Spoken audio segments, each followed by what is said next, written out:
रात्री 12:30ची हाय टाईड आहे. 3.6 मीटर पाणी वरती येणार. ही जागा पाण्याखाली जाऊ शकते. So hi hello and welcome back guys. तर आज आम्ही आलो आहोत मुरुडला, जे अलिबाग पासून पुढे 50 किलोमीटर आहे बाईकनी. मुंबई पासून 170 किलोमीटर न खाता. तर हा आहे मुरुड बीच. मित्रांनो प्लीज साईडला वा. तो जर तिकडे एकदम दिसतोय ही आपली उद्याची डेस्टिनेशन पद्मदुर्ग. कमीत कमी 5 तास लागले बाय रोड इकडे यायला. तर विचार तर केलेला कॅम्पेन करायचा, बघूया. जर जास्त एक्झॉशन वाटलं तर कॅम्पेन नाही करणार, एक हॉटेल घेऊ. आता उद्या परत जायचं आहे. तर आता या बीचला आम्ही हा स्पॉट शोधलाय जिकडे आम्ही विचार करतो आम्ही कॅम्पेन करू. 4 जण आहोत, बघूया किती लोक हा बोलतात. यहाँ से रास्ता है, बाइक के साथ. आपका प्रॉपर्टी है?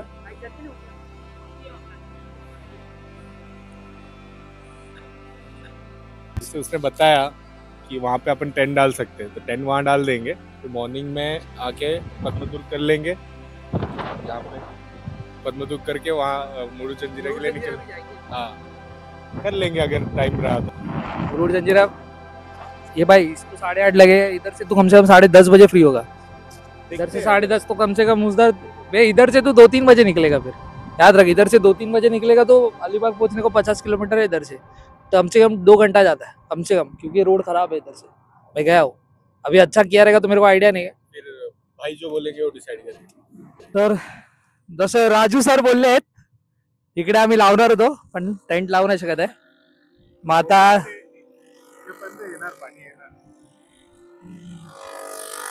त्या दादाचं म्हणणं आहे इथपर्यंत वरतीपर्यंत पाणी येणार.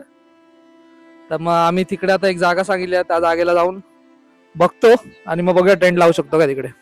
चला. तर आम्हाला जो स्पॉट भेटलाय, मी या बीच वरून एवढं आलो इकडनं, त्या साईडनी वरती येतो आम्ही. इकडनं पूर्ण बाईक चालवून आणली, इकडनं वरती आलो. आता बाईक्स तिथे लावल्या आहेत. त्या दादानी जी प्लेस सांगितली ती आहे गव्हर्नमेंट प्रॉपर्टी आहे, गार्डन आहे. आणि आम्ही इथे लावू शकतो किंवा इथे लावू शकतो. आता प्रॉब्लेम आहे मॅपमध्ये, मॅप बोलतो गुगलमध्ये चेक केलं,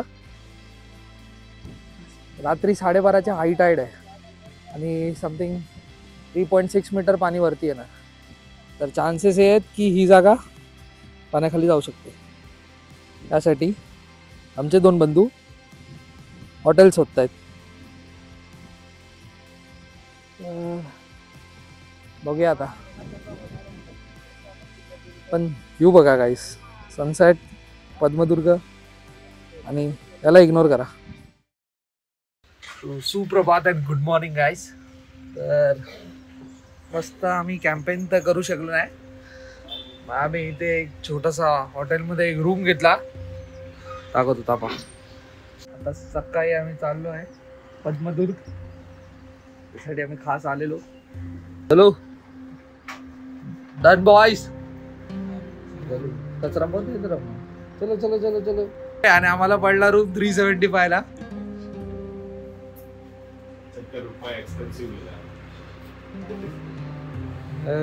इतना सा हम लोग के लिए अच्छा है. तरण भाई रेडी फुल. ये आजा आजा आजा आजा. ते आमचं हॉटेल, तिकडे आम्ही स्टे घेतलेला. समथिंग 1500 रुपये फॉर 4 पीपल. रूम ठीकठाक होता, 375 ला पडला, वर्थ आहे. आणि आता आम्ही थांबलो आहे काकांच्या इथे, जय हनुमान वडापाव सेंटर. भाई काय ऑर्डर करायला गेलं का त्यालाच माहित. 4 पोहे आणि 2 वडापाव ऑर्डर केले सकाळी. इकडनंच मागेच एक छोटीशी गल्ली जाते जिकडे बीच आहे. आपल्याला बीचवरून आता जाऊन बोट पकडायची आहे फॉर पद्मदुर्ग. सकाळी 8:30 ला फेरी स्टार्ट होतात. तर पहिलं भोजन मग योजना. हा फायनली काल बाईक घेऊन आलेलो आम्ही इथे. आज आम्ही चालत आलोय. बसवाले चहा भेटला आम्हाला. बरं वाटलं. मस्त पोहे वडापाव आणि चहा पियालो. 1 तास टाइमपास परत खाण्यात ॲज युजल. आणि जायचं आम्हाला तिकडे, त्यासाठी बोट लागले तिकडे जाणं. आता विचारूया. जेवढं आम्हाला माहिती आहे 300 रुपये समथिंग पर पर्सन सीट आहे. आता बघूया किती वेळ जातो पोचायला. कमीत कमी 7 किलोमीटर आत आहे तो समुद्रात. क्या उसको बोले कि बोट में मत लेके जाओ, बनाना राइड में लेके जाओ. हाँ और कुछ.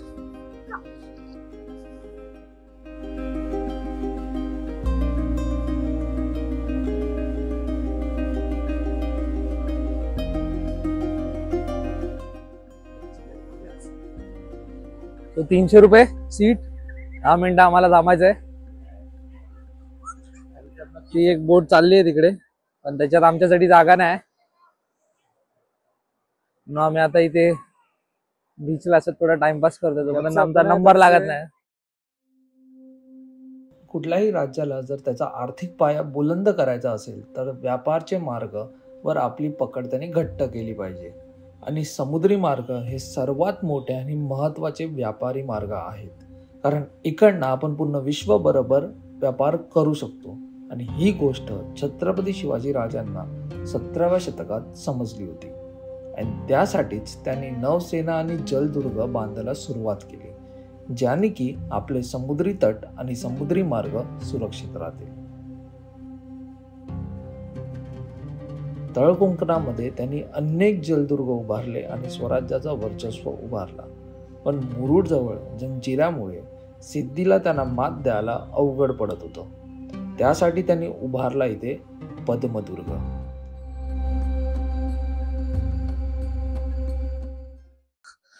पूर्ण शिंपल्यात चुरल्यात असा नजारा आहे.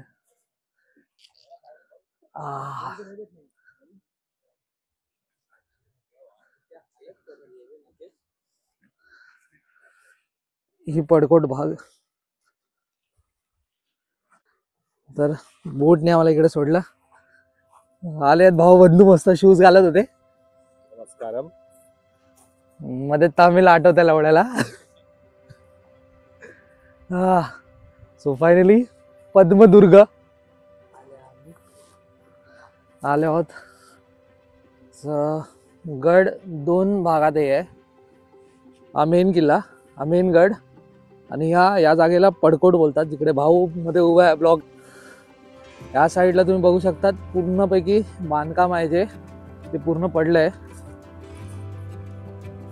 पूर्ण पडलेली तटबंदी आहे. मेंटेनन्सच्या नावाखाली 0 आहे. आणि शिंपल्यांचं ढेर आहे इथे. आम्हाला तिकडे असं काहीतरी दिसतंय, आय गेस देवी आहे. तर मग पहिलं दर्शन घेऊया.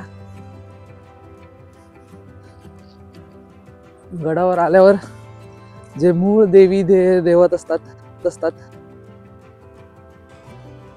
पाहिजे अशी आमची मान्यता आहे.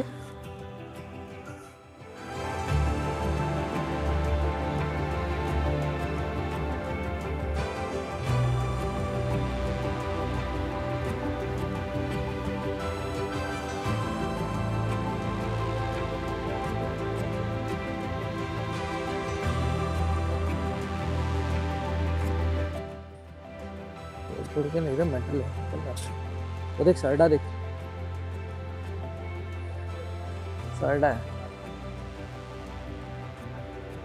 पद्मदुर्गावर जी सर्वात मोठी तोफ आहे ती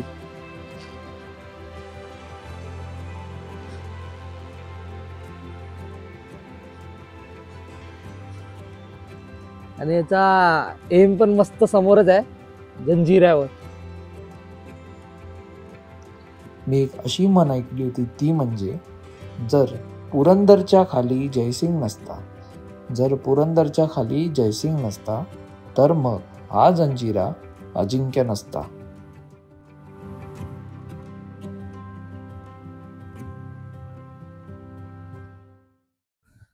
तर मी वाचलं होतं की आय गेस 41 किंवा 42 42 किंवा 41 तोफा आहेत या गडावर अजून. सर्व एवढ्या टिपटॉप कंडिशन मध्ये नाही, गड स्वतः एका टिपटॉप कंडिशन मध्ये नाही, मेंटेनन्स इथे बिलकुल होत नाही.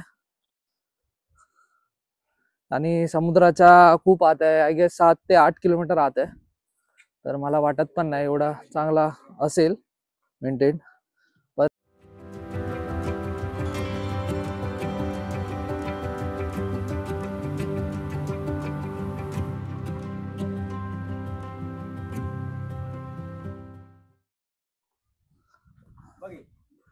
आणि आर्किओलॉजिकल सर्वे ऑफ इंडियाची सूचना होती, मेंटेन तर ठेवत नाही, सूचना काय देऊन करणार आहे, अंडी घालणार आहे. हा गडाचा मुख्य भाग. आता इथे आलोय, थोडा सुरू करूया आपला दौरा इकडे. 1676 मध्ये शिवाजी राजांनी पद्मदुर्गची नीव टाकली आणि त्यानंतर 1677 मध्ये त्यांनी एक खत लिहिलं जिवाजी विनायक यांना, ज्यांनी हा गड उभारला. त्यात राजांनी त्यांना या गडाचे महत्त्व सांगितले असे म्हणतात. तसंच हा गड बांधत असताना सिद्धींनी जंजिऱ्यावरून खूप वार केले, पण मावळ्यांनी हा गड उभारला आदेशानुसार.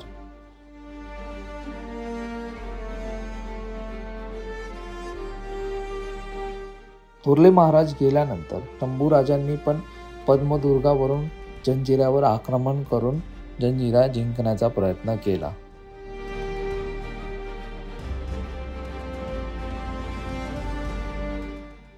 त्या पाण्याच्या टाक्या आहेत.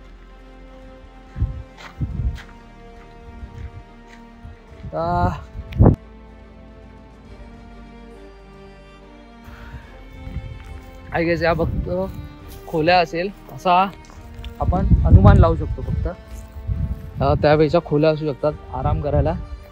आणि हे थोडे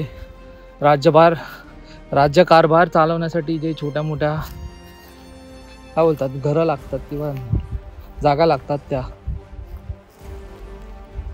जास्त मोठा नाही, पडकोट भाग बघितला, एक हा बघितला.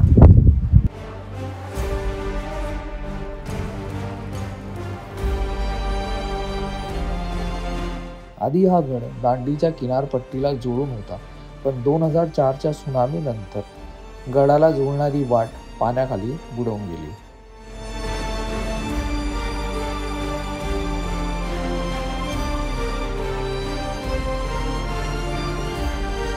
गडाची 100 फूट तटबंदी पडकोट भागाची ढासळली आहे.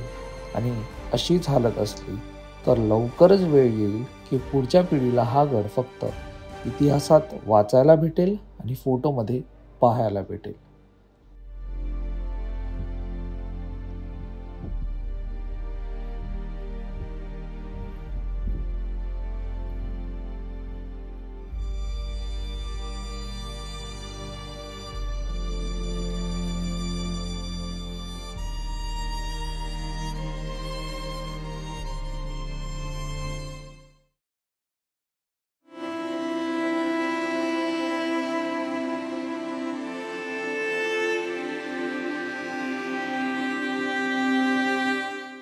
तर गाईस पद्मदुर्गापासून आम्ही परत आलो. तो तिकडे जो छोटासा काळा डॉट जो तुम्हाला दिसतोय ना, तो पद्मदुर्ग.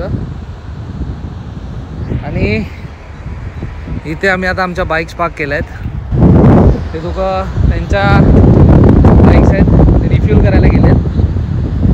तर आता it's time to sign out. चला, आय होप तुम्हाला ब्लॉग आवडला असेल, मजा आली असेल. एवढं काय जास्त दाखवू नाही शकलो, लिमिटेड टाईम होता आमच्याकडे. 1 तासात येऊन परत करायचं होतं. 1 तासात देतात ते लोक तुम्हाला गड फिरायला. त्याच्यात आम्हाला ड्रोन शॉट, गड बघा, थोडी माहिती कलेक्ट करा, हे सर्व करण्यात वेळ जातो. म्हणून जास्त डिटेलमध्ये काय मी तुम्हाला काय दाखवू नाही शकलो, पण एरियल शॉट्स होप तुम्ही एन्जॉय केले असेल. सो नेक्स्ट टाईम नेक्स्ट लोकेशनला भेटूया. अब तक बाय, साइन आउट.